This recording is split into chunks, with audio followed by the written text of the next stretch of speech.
السلام علیکم ورحمۃ اللہ وبرکاتہ۔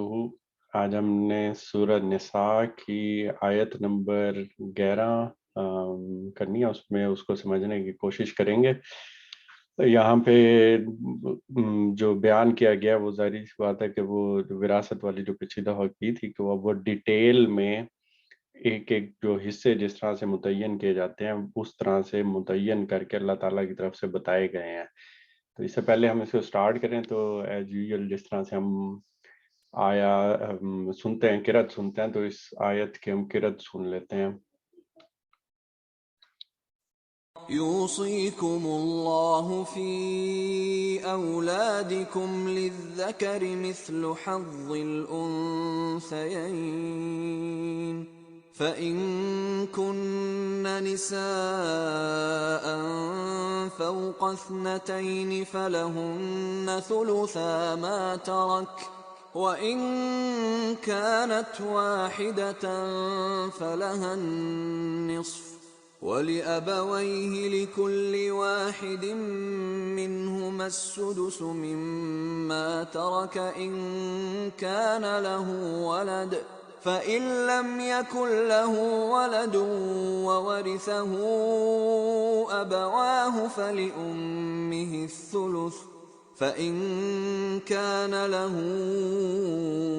إِخْوَةٌ فَلِأُمِّهِ السُّدُسُ من بعد وصية يوصي بها أو دين آباؤكم وأبناؤكم لا تدرون أيهم أقرب لكم نفعا فريضة من الله إن الله كان عليما حكيما ولكم نصف ما ترك۔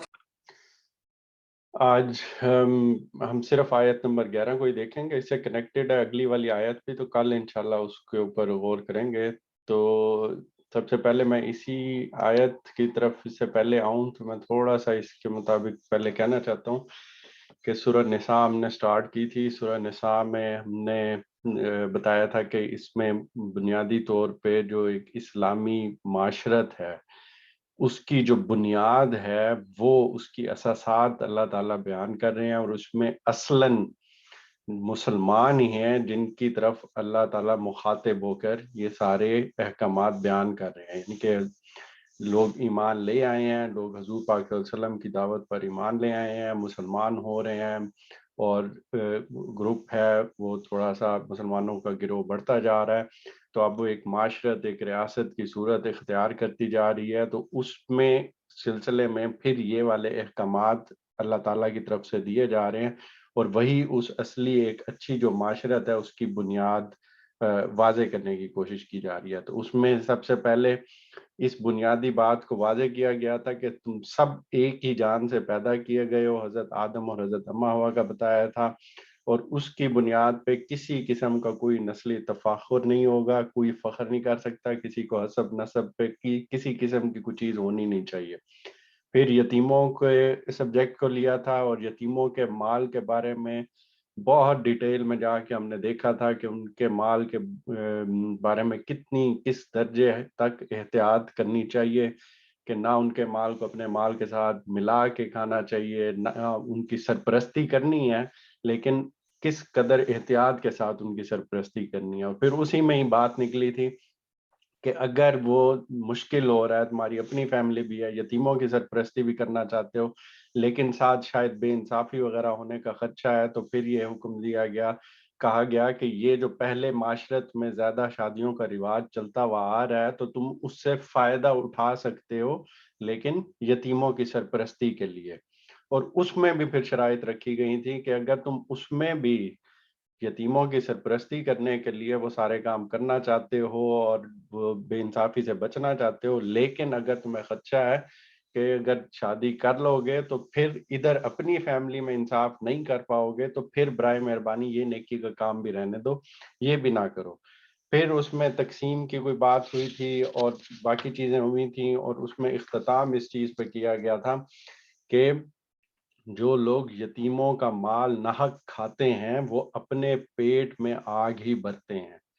اور ان قریب وہ دوزخ کی بھڑکتی آگ میں جا پڑیں گے. یعنی اس قدر احتیاط یتیموں کے مال کے ساتھ کرنے کی اللہ تعالیٰ نے تلقین فرمائی تھی. اور انہی باتوں میں پھر اللہ تعالیٰ نے عورتوں کا اور مردوں کا حصہ بھی بتایا تھا کہ جو ماں باپ اور عزیز و اقارب جو چیزیں چھوڑتے ہیں تو ان میں یہ سارا حصہ بھی ہوتا ہے، مردوں کا بھی عورتوں کا بھی. اس ٹائم ڈیٹیل میں یہ بات نہیں بیان کی گئی تھی کہ کتنا حصہ ہے کیا ہے، لیکن اس ٹائم ایک عمومی انداز میں بتائی گئی تھی جس میں پہلے اس معاشرت میں عورتوں کو اس طرح کا مقام یا وراثت میں حصہ دینا بالکل ایسے ایک مزاحیہ بات لگتی تھی. تو پہلے اس بات کو بیان کیا کہ نہیں، ان کا حصہ ہوگا. اور پھر اس حصے کی اب ڈیٹیل شروع ہو رہی ہے اور اس میں سے ایک آیت ہے یہ والی جس میں ہم پڑھنے کی کوشش کریں گے اور سمجھنے کی کوشش کریں گے. اس سے پہلے میں اس آیت کی طرف جاؤں، میں تھوڑی سی ایک چیز بتا دوں کہ قرآن پاک کا یہاں سٹائل بیان کرنے کا اس طرح سے ہے کہ بغیر عربیت کے یا عربی میں کس طرح سے قرآن کا خاص اسلوب ہے، بغیر ڈیٹیل میں ایک سادہ الفاظ میں بیان کرنا چاہوں تو ایک اگر میں آپ کو مثال دوں، اس مثال میں یہ ایک چیز ہو کہ میرے پاس کوئی ایک چیز ہے، کہہ سکتے ہیں کہ چلو ایک گھڑی ہے، کوئی بیش قیمت گھڑی ہے، میں کسی کے پاس جاؤں اور کہوں کہ یہ گھڑی فلاں فلاں شخص کو دے دینا. تو اگر تو بات اتنی رہتی ہے تو پھر تو بہت سادہ سی بات ہے کہ بھئی ٹھیک ہے، اس فلاں شخص کو ذمہ داری دے دی گئی، یہ گھڑی اس ٹائم پہ اس نے جا کے کسی بندے کو دے دے. لیکن میری بات ابھی پوری نہیں اگر ہوئی تو پھر میں آگے اس کا کہوں لیکن اگر وہ فلاں فلاں شخص یہ کام کرے تو پھر اس کو دینی ہے. تو ایک یعنی کہ کنڈیشن پیدا ہو جاتی ہے، ایک شرط آ جاتی ہے کہ نہیں، یہ شرط اب آ گئی، یہ شرط ابھی پوری نہیں ہوگی تب تک گھڑی نہیں دی جائے گی یا کچھ اس طرح سے. تو بات کو پوری طرح سے سمجھ لینا پھر ضروری ہو جاتا ہے. اور قرآن پاک کا سٹائل بھی اسی طرح سے ہے کہ بات کی گئی تو اس کی شرط آگے بیان کی جاتی ہے. تو پورا جب تک نہیں پڑھ لیتے تب تک وہ بنیادی بات سمجھ نہیں آتی. اور اس کو بھی مزید بھی بڑھایا جا سکتا ہے کہ یہ گھڑی ہے، فلاں فلاں شخص کو دے دینا، لیکن اگر وہ یہ کام کرے اور اس کے بعد پھر ایک شرط کر دوں، یہ پورا کام ہی اس ٹائم کرنا ہے جب میں اس دنیا سے رخصت ہو جاؤں. یعنی میں جب تک پھر دنیا میں ہوں گا وہ گھڑی اس کو دی ہی نہیں جائے گی. پھر میں پہلے دنیا سے رخصت ہوں گا، پھر اس کو گھڑی دینے کی بات آئے گی، پھر گھڑی دینے کی بات آئے گی تو پھر بھی وہ بندہ یہ کام کرے گا تو پھر جا کے ہوگا. تو مقصد بتانے کا یہ ہے کہ وہ ایک پوری بات سن کے کسی کی تو عمومی طور پہ بھی زندگی کے عام معاملات میں بھی یہی کنسیڈر کیا جاتا ہے کہ آپ جب بیٹھیں تو کسی کی بات پوری سنیں،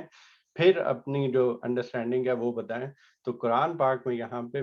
بہت زیادہ ضروری ہو جاتا ہے کیونکہ اس کی شرائط پھر آگے آ رہی ہوتی ہیں کہ یہ کام کس ٹائم پہ کرنا ہے. تو یہ ترتیب ذہن میں رہے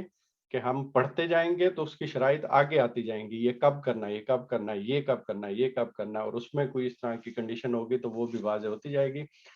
اور ایک اور چیز میں یہ بھی کہنا چاہتا ہوں کہ ابھی جب میں بتا رہا ہوں گا تو صرف اسی پہلو کی طرف ہی سمجھنے کی کوشش کرنا جو چیز میں بتا رہا ہوں، کیونکہ اینڈ پہ پھر میں اس کی ایک سمری کروں گا تو پھر آپ کو پورے بڑے لیول پہ سمجھ آ جائے گا. اچھا، پہلا سٹیپ یہ ہے، دوسرا سٹیپ یہ ہے، تیسرا سٹیپ یہ ہے، چوتھا یہ ہے.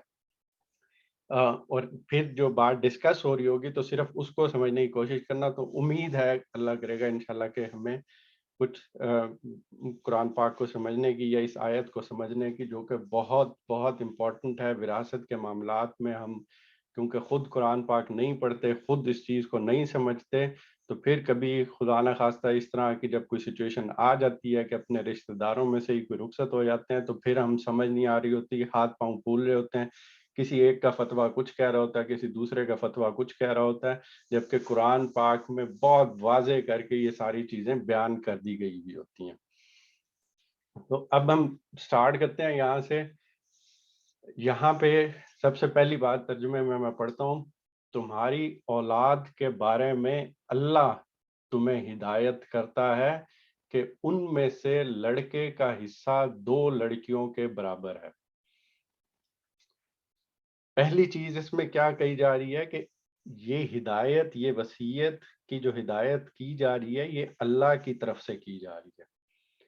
اور جب اللہ کی طرف سے یہ والی وصیت کر دی گئی ہے اور یہ ہدایت کر دی گئی ہے تو اس کے بعد پھر ظاہری سی بات ہے کوئی مسلمان پھر اس چیز کی جسارت کر ہی نہیں سکتا کہ وہ اپنی وصیت اس پیش نظر میں، اس پس منظر میں اپنی وصیت پیش کرے اور اس کی جسارت کرے. تو یہ اللہ تعالیٰ کے بیان کیے ہوئے احکامات ہیں، اور اس کی وجہ اینڈ پہ، اس آیت کے اینڈ پہ اللہ تعالیٰ نے بتا دیا ہے کہ یہ کیوں کیا گیا، اور اس کو ہم پھر اسی موقع پہ ہی دیکھیں گے. تو سب سے پہلی بات کہ یہ اللہ کی طرف سے وصیت کے حصے اور اللہ کی طرف سے یہ ہدایت کی جا رہی ہوئی ہے، تو اس پہ عمل پیرا ہونا کتنا ضروری ہے. اور پھر پہلی بات اس میں کیا کی گئی ہے کہ اولاد کے بارے میں اب یہ بات کہی جا رہی ہے کہ ان میں سے لڑکے کا حصہ 2 لڑکیوں کے برابر ہے. یعنی کوئی خاص ویلیو نہیں متعین کی، لیکن ایک ریشو یا تناسب متعین کر دیا ہے کہ اگر فوت ہو جاتے ہیں اور اولاد ہے، اولاد میں لڑکے بھی ہیں لڑکیاں بھی ہیں، تو کیا ہوگا کہ اس کے حصے اس طرح سے کیے جائیں کہ 2 تناسب ایک کے ساتھ لڑکوں کو 2 حصے مل جائیں اور لڑکی کو 1 حصہ مل جائے. اس کی بالکل سادہ سی مثال میں اپنے فیملی کے بارے میں لے لیتا ہوں کہ ہم 5 بہن بھائی ہیں، 5 بہن بھائی ہیں تو 3 بھائی ہیں اور 2 بہنیں ہیں. تو اگر کوئی ترکہ ہمارے پاس آتا ہے تو ہم اس کے اس طرح سے کر سکتے ہیں کہ ہم 8 حصے کر دیں. کوئی چیز آئی ہے اس کے 8 حصے کر دیں، 2 حصے بھائیوں کو دے دیں تو وہ 6 حصے ہو گئے. ایک حصہ 2 بہنوں کو دے دیں تو وہ 8 حصے پورے ہو جائیں گے. تو یہ تناسب بتایا گیا. تو یہ تناسب بتانے کے بعد ایک عقلی طور پہ چیز ہمارے سامنے آ جاتی ہے کہ ٹھیک ہے یہ تناسب ہمیں بتا دیا، تو اس کی 3 باتیں اس کے اندر سے ہی نکل رہی ہیں. اب وہ کنڈیشنز آتی جا رہی ہیں کہ مرنے والے کی اولاد میں اگر ایک لڑکا اور ایک لڑکی ہو تو لڑکے کو لڑکی سے دگنا مل جائے گا. اگر لڑکے اور لڑکیاں اس سے زیادہ ہوں، جس طرح سے میں نے مثال دی ہے، تو میت کا ترکہ اس طرح سے تقسیم کیا جائے گا کہ ہر لڑکے کا حصہ 2 لڑکیوں کے برابر رہے. اب اولاد میں صرف لڑکے ہوں یا صرف لڑکیاں ہوں تو پھر فوراً ذہن میں آتا ہے اگر بات یہیں تک ہی ہوتی کہ پھر وہ سارا جو ترکہ تھا ان دونوں میں سے جو بھی موجود ہوگا کہ لڑکے ہیں تو وہ سارا انہی کو دے دو، لڑکیاں ہیں تو سارا انہی کو دے دو. تو یہ 3 باتیں اسی کے اندر سے نکل رہی تھیں. لیکن فوراً ہی پھر اللہ تعالیٰ کی طرف سے کہا گیا جو تیسری شرط ہے کہ اگر اولاد میں صرف لڑکیاں ہیں تو پھر کیا کہا گیا کہ پہلی 2 چیزیں تو ٹھیک ہے واضح ہو گئیں، لیکن تیسری میں پھر استثناء آ گیا کہ اگر اولاد میں لڑکیاں ہی ہوں اور وہ 2 یا 2 سے زیادہ ہوں تو انہیں ترکے کا 2/3 دیا جائے، اور اگر ایک ہی لڑکی ہو تو اس کے لیے آدھا ہے. اب یہ ایک خاص کنڈیشن ہو گئی کہ اولاد ہے لیکن اس میں لڑکیاں ہیں صرف. اور لڑکیوں میں بھی پھر کیا ہو سکتا ہے کہ ایک لڑکی ہے اور 2 یا 2 سے زیادہ لڑکیاں ہیں. تو دونوں چیزوں میں بتا دیا گیا کہ اگر ایک لڑکی ہے تو اس کو جو بھی ترکہ بچا ہوا ہے اس میں سے آدھا اس کو ملے گا، آدھا نہیں ملے گا. دوسری چیز 2 یا 2 سے زیادہ لڑکیاں ہیں تو پھر ان کے اندر کتنا تقسیم ہوگا، 2/3 تقسیم ہوگا کہ اس ترکے کے 3 حصے کیے جائیں گے اور 2 حصے اس میں سے ہیں وہ ان ساری لڑکیوں پہ تقسیم کر دیے جائیں گے. تو یہ کنڈیشن یہاں پہ واضح کر دی. یہاں پہ میں تھوڑا سا بتا دوں کہ کچھ عالموں میں اختلاف اس طرح سے ہے کہ جو لڑکیوں کی تعداد کے بارے میں بات کی گئی ہے کہ 2 یا 2 سے زیادہ، تو یہاں پہ جو عربی کا ترجمہ کرتے ہوئے اختلاف پیدا ہوا ہے. ایک کے نزدیک وہ یہ چیز ہے کہ یہاں پہ واحد اور جمع کی بات کی جا رہی تھی، 1 یا 2 کی اس طرح سے بات نہیں کی جا رہی تھی. تو جنہوں نے جمع اور واحد کو سمجھا، جو میرے نزدیک صحیح ہے، وہ یہ کہ اگر ایک لڑکی ہو تو یہ کر دو، اور اگر جمع ہے یعنی 2 ہیں یا 2 سے زیادہ ہیں پھر جتنی بھی ہیں تو ان میں 2/3 تقسیم کر دیا جائے گا. جن لوگوں نے اس طرح سے کیا ہے کہ ایک لڑکی ہوگی تو اتنا، 2 لڑکیاں ہوں گی تو اتنا، 3 یا 3 سے زائد ہیں تو اس کے بارے میں اجتہاد کرنے کی ضرورت پڑ گئی. تو اس معاملے میں پھر جو میرا جو رجحان ہے وہ بھی اسی طرف ہے کہ یہ واحد اور جمع کا صیغہ اس طرح سے بیان کیا جا رہا ہے کہ ایک ہے تو اتنا، واحد اور جمع ہے تو اتنا، اس طرح سے سارا تقسیم کر دیا جائے اور اس میں بہت کلیئر انداز میں بتا دیا ہے۔ اب پھر وہی والی بات کہ یہاں تک تو ہمیں سمجھ آ گئی کہ اولاد کے بارے میں اللہ کی وصیت کی گئی، لڑکے کا حصہ اور اس کا تناسب لڑکیوں کے یا بیٹے یا بیٹیوں کے تناسب سے واضح کر دیا گیا۔ اس میں جو کنڈیشن بن رہی تھی کہ اولاد میں اگر صرف لڑکیاں ہیں اور وہ ایک ہیں یا دو ہیں تو وہ بھی واضح کر دیا گیا۔ لیکن پھر بات ابھی پوری نہیں ہوئی، اس کی اگلی کنڈیشن کیا بتائی گئی ہے؟ لیکن ترکے کا چھٹا حصہ، اب بریکٹ میں وہ بات کی جا رہی ہے، اس سے پہلے میت کے والدین میں سے ہر ایک کو ملنا چاہیے اگر اس کی اولاد ہو۔ اب بالکل ہی بنیادی بات کر دی، وہ گھڑی کی مثال میں سامنے رکھیں تو وہ سب سے اینڈ پہ بات کیا کی تھی کہ اگر میں فوت ہو جاؤں تب یہ سارا کام کرنا ہے۔ تو بالکل اسی انداز میں بات کی جا رہی ہے کہ میت فوت، وہ میت ہے، اس کا ترکہ ہے، کوئی انسان ہے فوت ہو گیا ہے، اب اس کی اولاد بھی ہے اور اس کے والدین بھی ہیں، تو سب سے پہلا کام کیا کرنا ہے؟ سب سے پہلا کام یہ کرنا ہے کہ اس کے والدین میں سے اس ترکے کا چھٹا حصہ ہر ایک کو دینا ہے۔ اس کی بالکل سادہ سی میں مثال لے لوں کہ ایک فیملی ہے، ان کے والدین بھی حیات ہیں، ماں باپ بھی ہیں، اور ان کی اولاد میں بھی لڑکے اور لڑکیاں دونوں ہیں۔ تو پھر کیا ہوگا کہ فوت ہو گئے، اب کنڈیشن پوری ہو رہی ہے کہ والدین بھی دونوں حیات ہیں اور اولاد میں لڑکے اور لڑکیاں بھی ہیں۔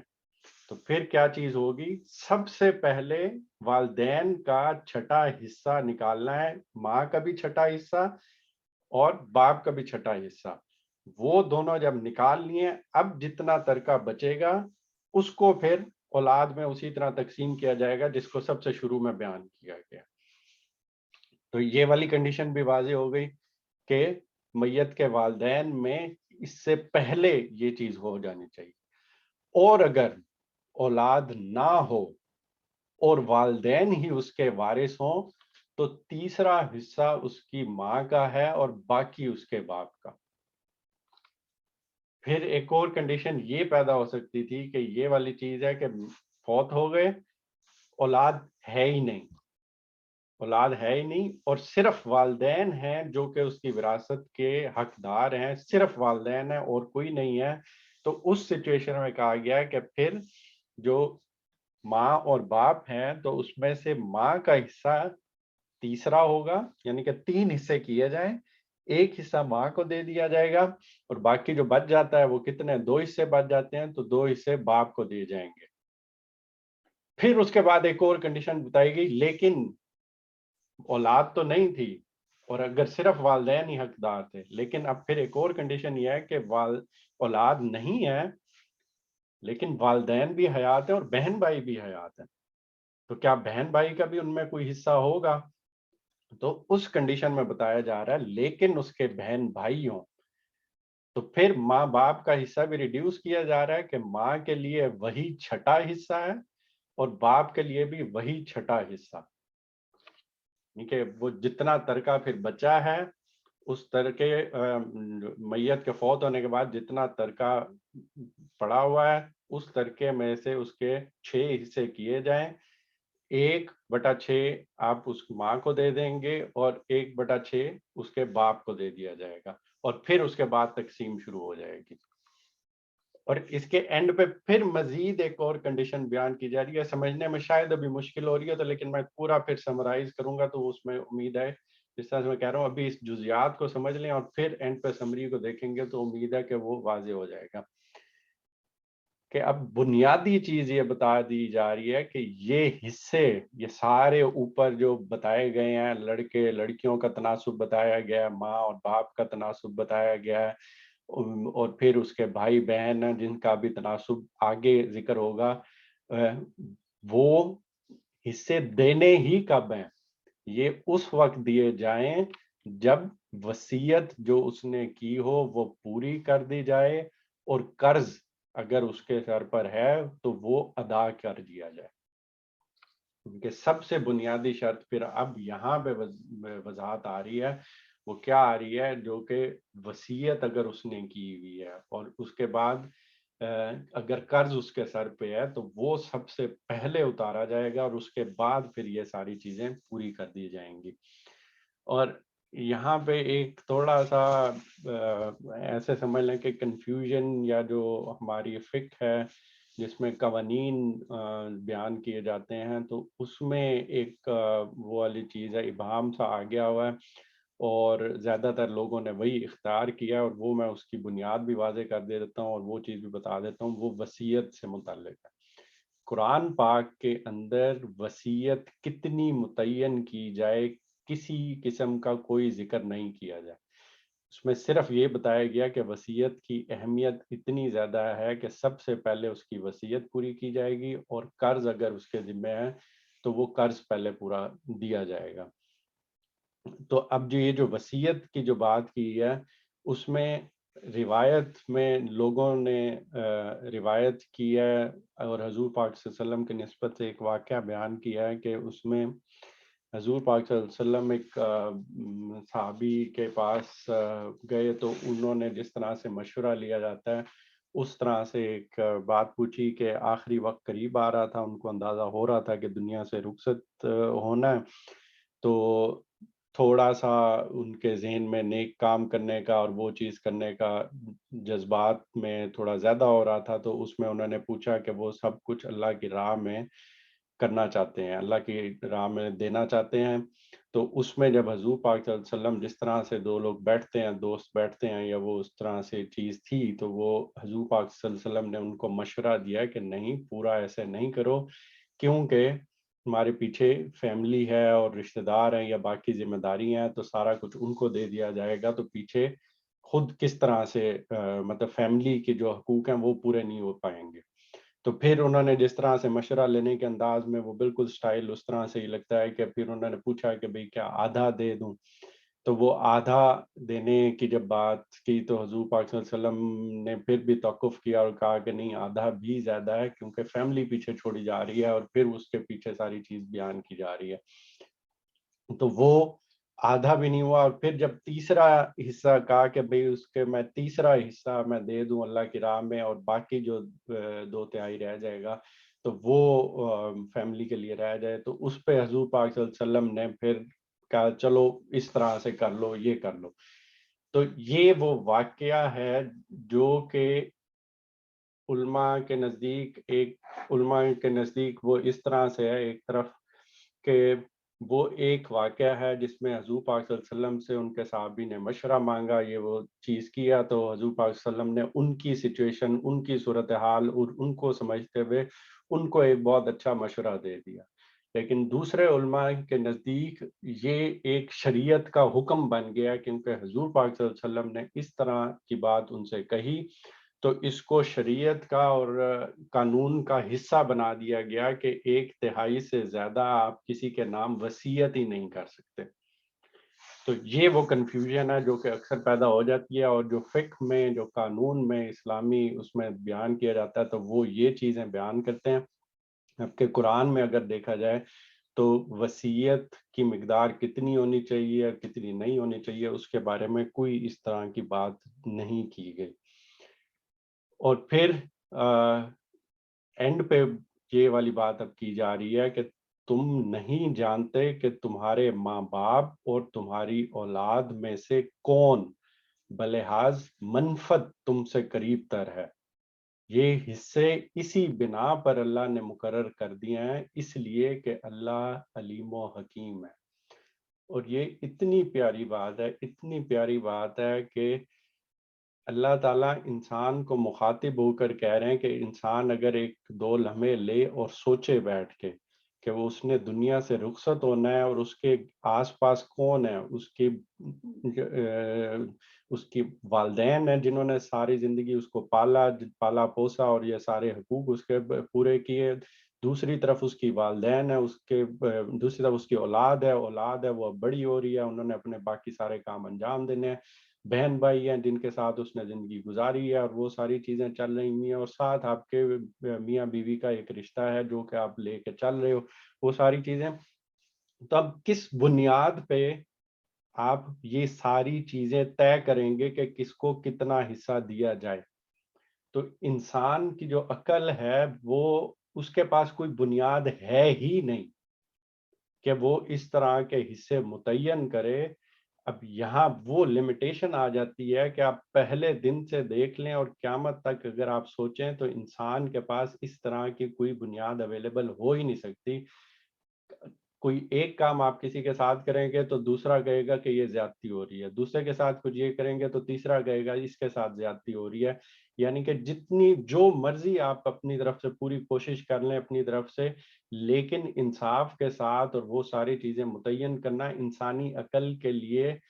پاسبل ہی نہیں ہے۔ اور یہی چیز اللہ تعالیٰ بتا رہے ہیں کہ یہ رشتہ داری کی بنیاد کے اوپر تم جانتے ہی نہیں ہو، تم نہیں جانتے کہ تمہارے ماں باپ، تمہارے اولاد، یہ جو تمہارے خونی رشتے سے جو وجود میں آتے ہیں، کون بلحاظ منفعت، یعنی رشتہ داری میں جو منفعت نفع ایک آپ کی ذات کو حاصل ہوتا ہے، کون کتنا قریب تر ہے تم سے، تو تم یہ جانتے ہی نہیں ہو۔ اور قرآن پاک انہی چیزوں کو کھول کھول کے بتاتا ہے جس پہ انسانی عقل دھوکہ کھاتی ہے، جس پہ انسانی عقل کے پاس اتنا نالج ہی نہیں دیا گیا جس سے وہ چیزوں کو سمجھ سکے۔ اللہ تعالیٰ نے انسان کو جب پیدا کیا، اس کو عقل دی، اس کو خیر و شر کا شعور دیا، اس کو نیکی اور بدی کی چیزیں ساری سجھا دیں، تو پھر اللہ تعالیٰ یہ نہیں چاہتے کہ اب وہ اس کو ایک ایک بات بیٹھ کے بتائی جائے کہ اب تمہیں اس طرح اس طرح اس طرح سے کرنا ہے، بلکہ اللہ تعالیٰ چاہتے ہیں اسی انسانی عقل کو استعمال کرے، خیر و شر کے نیکی بدی کا جو شعور ہے اس کے اندر، اس کو استعمال کرے اور اپنے معاملات کرے۔ لیکن قرآن پاک میں، شریعت میں اللہ تعالیٰ وہاں ضرور مداخلت کرتے ہیں جہاں پہ انسانی عقل بے بس ہو جاتی ہے۔ جب انسانی عقل وہ فیصلہ ہی نہیں کر سکتی، تب اللہ تعالیٰ سامنے آ کے وہ چیز کھول کے بیان کر دیتے ہیں۔ اور یہاں بالکل اسی طرح سے یہ چیز بیان کی جا رہی ہے کہ رشتہ داری میں منفعت کے لحاظ سے کون تم سے قریب تر ہے، اس کی چیز یہ واضح کر دی اللہ تعالیٰ نے، اور یہ حصے متعین کر دیے۔ اس میں بھی ابھی جو بہن بھائی ہیں، میاں بیوی کے حصے ہیں، وہ بھی اگلی آیات میں آئیں گے تو ان کو ہم مزید اس میں سے دیکھیں گے۔ لیکن یہاں پہ جو ابھی جو چیزیں واضح کی گئی ہیں اس میں سے اگر ہم ایک سمری کر لیں تو سمری میں ہم تھوڑا سا دیکھیں تو کیا ترتیب بن رہی ہے۔ وہ ترتیب اس طرح سے بن رہی ہے کہ کوئی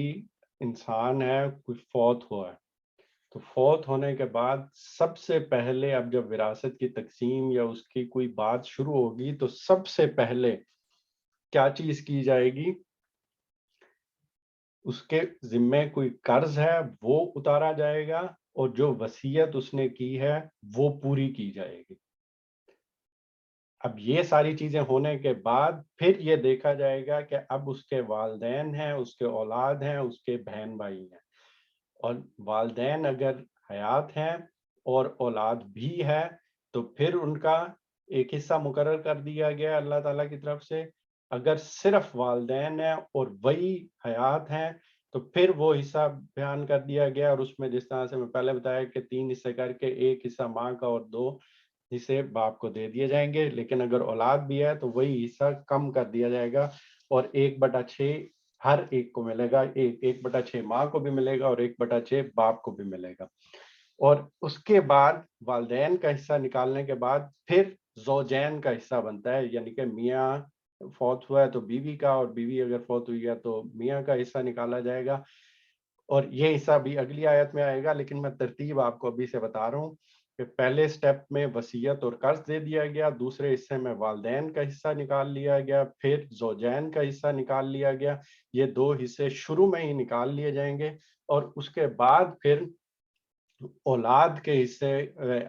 اولاد کے پاس آئیں گی وہ چیزیں، اور جتنا ترکہ رہ جائے گا ان دونوں کو نکالنے کے بعد، جتنا ترکہ وراثت میں رہ جائے گا، اب اس کی تقسیم اس طرح سے کرنی ہے جس میں وہ شرائط شروع میں ہی بیان کر دی گئی تھیں